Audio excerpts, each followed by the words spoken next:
আমরা সবাই ছেলেদের হস্তমৈথুনের ব্যাপারেই আলোচনা করে থাকি, কিন্তু একজন মেয়ে তার পার্টনারের সাথে না করেই নিজেকে কিভাবে স্যাটিসফাই করে, নিজেকে কিভাবে আনন্দ দিয়ে থাকে, এই ব্যাপারে অনেক ছেলেদেরই জানার ইচ্ছা থাকলেও সাধারণত এই বিষয়ে কেউ আলোচনা করে না। অনেকে তো আবার এরকম মনে করে থাকে যে এটা শুধুমাত্র ছেলেরাই করে, মেয়েরা করে না, কারণ এটা করা ভুল কাজ, এতে বাচ্চা হতে প্রবলেম হতে পারে, বডি দুর্বল হয়ে পড়ে। তাই আজকে আমি আলোচনা করব যে মেয়েরা কিভাবে হস্তমৈথুন করে, কেন করে, আর এটা করা ঠিক নাকি ভুল। নমস্কার, আমি মাধুরী দাস, হেলথ কনসালটেন্ট। তো চলুন শুরু করা যাক।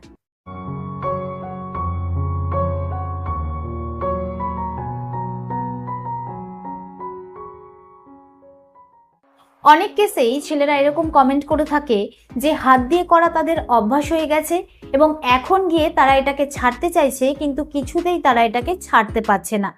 বাট অনেকেরই এরকম ভুল ধারণা রয়েছে যে মেয়েদের এরকম হয় না, কিন্তু এখানে বিষয়টাই পুরো আলাদা। মেয়েদেরও ততটাই অ্যাক্টিভলি করার ইচ্ছা হয় যতটা ছেলেদের ইচ্ছা করে, কিন্তু ছেলেদের তুলনায় মেয়েদের এই সংখ্যাটা কম হয়ে থাকে, কারণ সমাজের ভয়ে বা লজ্জায় তারা নিজের শারীরিক চাহিদাটাকে বা ইচ্ছেটাকে প্রকাশ করতে পারে না। কিন্তু এটা কোনো রকম ভুল কাজ না। ছেলেদের ক্ষেত্রে যেরকম এটা একটা স্বাভাবিক আচরণ, মেয়েদের ক্ষেত্রেও কিন্তু এটা একটা স্বাভাবিক আচরণ। তো এবার প্রশ্ন হচ্ছে যে মেয়েরা এরকম কেন করে থাকে? কারণ অনেক মেয়েরাই এরকম রয়েছে যাদের শারীরিক চাহিদা সম্পূর্ণভাবে পূরণ হয় না, যার কারণে তারা এরকম করে থাকে। এছাড়া অনেকে আবার নিজের স্ট্রেস বা উদ্বেগ কমানোর জন্য কিন্তু এরকম করে থাকে। এতে তাদের একটা স্বস্তি ফিল হয়, আর এটা করার সময় মেয়েদের ব্রেন থেকে কিছু হরমোন রিলিজ হয়, যেরকম অক্সিটোসিন হরমোন এবং এন্ডোরফিন হরমোন। অক্সিটোসিন হরমোন যে রয়েছে সেটা কিন্তু সুখ ও আরামের অনুভূতি দিয়ে থাকে, আর এন্ডোরফিন হরমোন ব্যথার যে অনুভূতি রয়েছে সেটাকে কম করতে সাহায্য করে।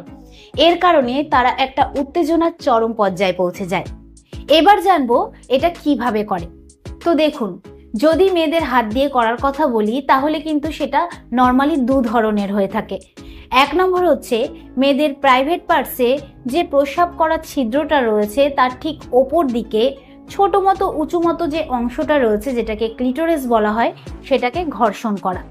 তো এই নিয়ে আমার একটা ভিডিও রয়েছে, নিচে কমেন্টে লিংক দেওয়া রয়েছে, চাইলে আপনি দেখে নিতে পারেন। আর 2 নম্বর হচ্ছে আঙ্গুল দিয়ে করা।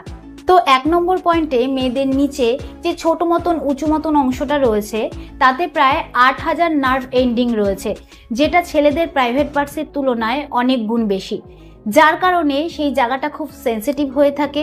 তো সেখানে আঙ্গুল দিয়ে হালকা করে রাব করলে বা ঘর্ষণ করলে কিন্তু ব্রেনে এক চরম উত্তেজনা তৈরি হয় এবং হরমোন রিলিজ হয়।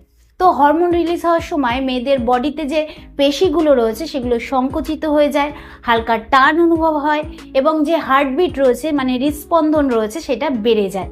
আর 2 নম্বর যে পয়েন্ট রয়েছে আঙ্গুল দিয়ে করা, সেক্ষেত্রে মেয়েরা তাদের প্রাইভেট পার্টসের ভেতর আঙ্গুল ঢুকিয়ে ঘর্ষণ তৈরি করে এবং তার মজা নিয়ে থাকে। অনেক ক্ষেত্রে এরকম দেখা গেছে যে তারা আঙ্গুলের বদলে টয় ব্যবহার করে থাকে, কিন্তু ফিঙ্গারিং করার আগে সবসময় নিজের হাত পরিষ্কার করে নেওয়া উচিত এবং আঙ্গুলে যদি নখ থাকে সেটাও কিন্তু কেটে নেওয়া উচিত। এছাড়া আরও নানানভাবে মেয়েরা নিজেকে আনন্দ দিয়ে থাকে, যেরকম হচ্ছে বালিশের মধ্যে তাদের প্রাইভেট পার্টস ঘর্ষণ করে বা থায়ে থায়ে ঘর্ষণ করে, বা তাদের নিপিলসে, বুকে, কোমরের দুপাশে বা পেটের নিচে আঙ্গুল দিয়ে টাচ করে বা হাত বুলিয়ে কিন্তু নিজেকে উত্তেজিত করে থাকে। আর যতটা ছেলেদের করতে ইচ্ছা করে ঠিক ততটাই কিন্তু মেয়েদেরও করতে ইচ্ছা করে। তাই যখন মেয়েদের একটা সঠিক বয়স হয়ে যায় তখন তারা নানান রকম টেকনিক খুঁজে বার করে নিজেকে স্যাটিসফাই করার জন্য। তো যদি কোনো ছেলে পার্টনারে শারীরিক কোনো প্রবলেম থেকে থাকে, দাঁড়ানো নিয়ে প্রবলেম থাকে, তাড়াতাড়ি পড়ে যায় বা ঠিকঠাকভাবে না করতে পারে, তখন অনেক মেয়েরাই এরকমভাবেই নিজেকে সন্তুষ্ট করে থাকে। 1994 সালে ইউনাইটেড স্টেটের জনসংখ্যা ভিত্তিক একটি গবেষণায় দেখা গেছে যে 19 থেকে 44 বছর বয়সের যে মেয়েরা রয়েছে তাদের মধ্যে প্রায় 62% মেয়েরাই কখনো না কখনো হস্তমৈথুন করেছে। আর 2018 সালে ইউনেস্কোর একটি গবেষণায় এটাকে একটা সাধারণ আচরণ হিসেবে চিহ্নিত করা হয়েছে। এবার জানবো যে এটা করা ঠিক না ভুল। দেখুন, এটা করা ঠিক না ভুল সেটা কিন্তু নির্ভর করে যে এটা কতটা পরিমাণে করা হচ্ছে তার উপর। যদি এটা কখনো সখনো করা হয় তাহলে কিন্তু কোনো রকম প্রবলেম নেই, বরঞ্চ এটা মেয়েদের বডিতে কোথায় কোথায় উত্তেজনা রয়েছে সেটা বুঝতে সুযোগ করে দেয়। এছাড়া যদি কোনো মেয়ের শারীরিক চাহিদায় বা উত্তেজনায় কোনো রকম প্রবলেম থাকে তাহলে আত্মবিশ্বাস বাড়াতে সাহায্য করে, রোগ প্রতিরোধ ক্ষমতা বাড়াতে সাহায্য করে এবং ঘুম ভালো হয়। আর শুধু তাই না, যে সমস্ত মেয়েদের উত্তেজনা কম তাদের ক্ষেত্রে কিন্তু এটা একটা চিকিৎসা বা থেরাপি হিসাবে ব্যবহার হয়ে থাকে, যেটাকে সেন্সেড ফোকাস বলা হয়। এমনকি হাত দিয়ে করার ফলে মেয়েদের যে পিরিয়ডের ব্যথা রয়েছে, মানে মাসিকের ব্যথা রয়েছে, সেটাকেও কম করতে সাহায্য করে। কিন্তু একটা কথা সব সময় মাথায় রাখা দরকার, এটাকে কখনোই অভ্যাসে পরিণত করা উচিত না। কারণ যদি কোনো মেয়ে প্রতিদিন 2 থেকে 3 বার বা তারও বেশি করে তাহলে এর মানে হচ্ছে যে সে এতে অ্যাডিক্টেড হয়ে গেছে।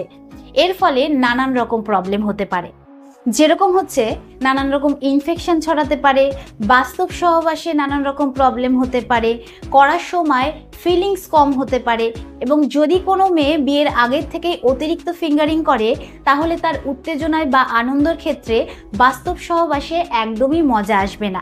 তাই আবারও বলবো, এতে কিন্তু অ্যাডিক্টেড একদমই হওয়া উচিত না। কিন্তু হ্যাঁ, সপ্তাহে 2 থেকে 3 বার করা যেতে পারে, কিন্তু অবশ্যই সেটা হাইজিন মেনটেন করে, মানে পরিষ্কার পরিচ্ছন্নভাবে। তো আমি আশা করব যে ভিডিওর দ্বারা আপনি উপকৃত হবেন। ভিডিওটা কিরকম লাগলো অবশ্যই কমেন্টে জানাবেন। আজকের মতন এতটুকুই, আবার দেখা হবে পরবর্তী ভিডিও নিয়ে। নমস্কার।